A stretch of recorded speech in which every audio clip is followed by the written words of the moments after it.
Hola a todos, me llamo Alejandro Fernández León, soy un alumno de UTEC y para ello, el día de hoy voy a hallar el coeficiente de rozamiento tanto cilíndrico con estático con materiales caseros. Para ello, contamos con los siguientes materiales: una balanza, una superficie lisa, un celular, que va a ser el bloque que se va a resbalar, otro celular para lo que es el transportador digital, un cronómetro digital, un cronómetro analógico, un reloj analógico y un transportador. Sin más, vamos al experimento.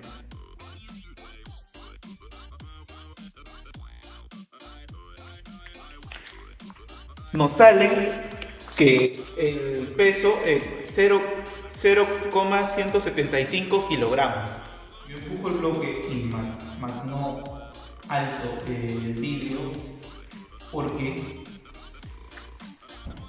al alzar el vidrio también le aplico una fuerza a la superficie lisa,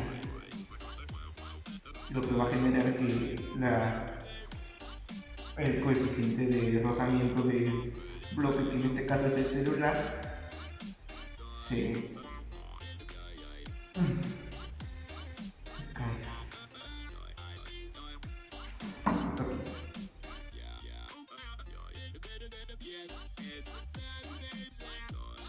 Bien, pasamos a la sección de preguntas, para la cual el profesor nos dio 10 preguntas y vamos por la primera, que nos indica: ¿cómo se puede obtener el coeficiente de rozamiento máximo estático haciendo la menor cantidad de mediciones posibles y cuántas de estas son las mediciones?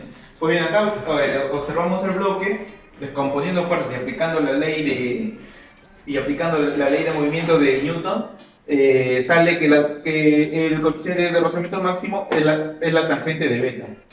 Bien, ahora, ¿cuántas mediciones se tuvo que hacer? Pues en nuestro caso se hizo 5, ya que, hay de 17,3 a 20,6 hay un margen de error de 3,3 grados, y de lo cual sacamos una media de 10, que nos dio 19. El rango de variación es de 3,3 grados. Esto de acá es 3,3 entre 20,6 grados, que fue el máximo, por el 100%, que nos da un 16%, que indica la precisión baja, ya que utilizamos materiales caseros. Ahora, la pregunta 2. ¿Cuál es el ángulo de inclinación que se obtuvo el coeficiente de rozamiento estático y cuál es la incertidumbre de medición del ángulo? Pues bien, en este cuadro tuvimos lo que son las 5 muestras, tuvimos la media y de acuerdo a esto hallamos la incertidumbre, que es la resta de entre los dos, entre un n más 1 elevado al cuadrado y sacando raíz. Ahora, la media del ángulo es 19. ¿Cuál es el que le acerca? Porque ¿cuál es el que se acerca más? Del tercer bloque. La incertidumbre de la media del ángulo de medición es 1,4 grados. Incertidumbre del equipo del celular al que mide en grados de 0,1.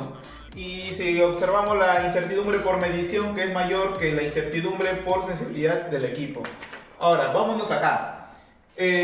Como habíamos dicho, es la tangente, el coeficiente de rozamiento estático es la tangente del ángulo, y el ángulo nos sale 19, para lo cual el coeficiente de rozamiento nos sale 0,34, redondeando 0,3. Ahora, agregándole lo que es la incertidumbre, tenemos que es la tangente de 19 más menos 1,4, que es con el que trabajamos porque es mayor que el 0,1. Entonces tenemos tangente de 20,4, que es 0,37, y tangente de 17,6, que es 0,32, de lo cual el coeficiente nos sale 0,3 más menos 0,1.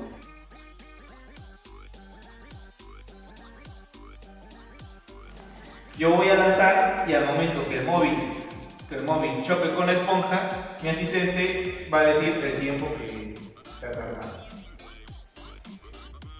3, 2, 1. El tiempo estimado fue de 0,60 segundos. Ahora probamos con el de 30 centímetros.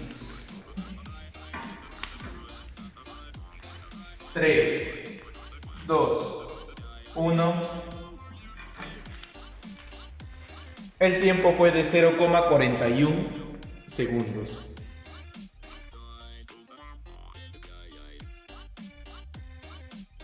Se puede obtener el coeficiente de rozamiento cinético y cuántas veces debería repetir el procedimiento. Pues bien, según la ley de Newton tenemos la fuerza del bloque menos la fuerza de rozamiento es igual a la masa por la aceleración, donde igualamos cada uno de estos y tenemos como despejando el mu cinético, tenemos la tangente menos el espacio sobre 5 por el tiempo al cuadrado por el coseno del ángulo. Para cuando la distancia valía 30, se hizo 5 muestras y lo llamamos caso 1, donde hubo un rango de 8 microsegundos. Tuvimos una media de 39.8 y una incertidumbre de 3.03. Para el caso 2 se hizo 3 muestras y tuvo una distancia de 50 centímetros, donde hubo un rango de 4 microsegundos, una media de 57.67 y una incertidumbre de 2.08. Redondeando, y con lo que se va a trabajar es una media de 0.58, que es del caso 2. ¿Por qué? Porque por tener un menor rango de variación, que es igual a 4, y porque tiene menor incertidumbre de sesgo, que es 2.08, y una mejor precisión, reemplazamos todo esto en la fórmula que se dijo anteriormente y nos da como mu cinético 0.04. Pregunta, con respecto a la pregunta anterior, ¿cuál es la incertidumbre del valor del mu cinético? Muy bien, de la fórmula que hemos hallado del mu cinético, pues tenemos lo que es la incertidumbre del tiempo, que es 0.02, la incertidumbre del ángulo, que es 0.1, y la incertidumbre de la distancia que no nos piden. Para ello, vamos a hallar el cambio de razón que hay del mu cinético con el ángulo y con el tiempo multiplicado cada uno por su incertidumbre, lo que nos da esta ecuación derivando todo. Y ahora reemplazando que x vale 0.5 del b21 y el tiempo 0.58 segundos, entonces nos dan los datos de acá sumándolo 100.49, redondeando, la incertidumbre del mu cinético es 0.15. ¿Cuál de estas opciones elegiría y por qué? ¿Cuál de estas tendría menos error? Argumentar. Muy bien, en el caso 2 tenemos que la distancia es 0,5 metros, el tiempo es 0,58 segundos y hay una incertidumbre de 0.15. En el caso 2 tenemos que tengo una distancia de 0.3 metros, 0.4 segundos y nos faltaría ya la incertidumbre, por lo cual hacemos el mismo método que la pregunta 4. Hallamos el cambio de razón. Para ello agregamos estos datos de acá, lo que se agrega, lo que es la distancia y el tiempo, que son lo único que cambian, y nos arroja un resultado de que la incertidumbre vale 0.191 o redondeando 0.19. Entonces hacemos una tabla de comparación y nos damos cuenta que el caso 2 tiene menos incertidumbre. Por lo tanto, como el caso 2 tiene menos incertidumbre, se elige porque es el que tiene menos error.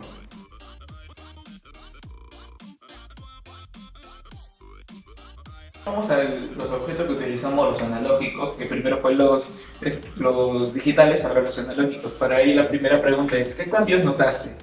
¿Fue más fácil o más difícil?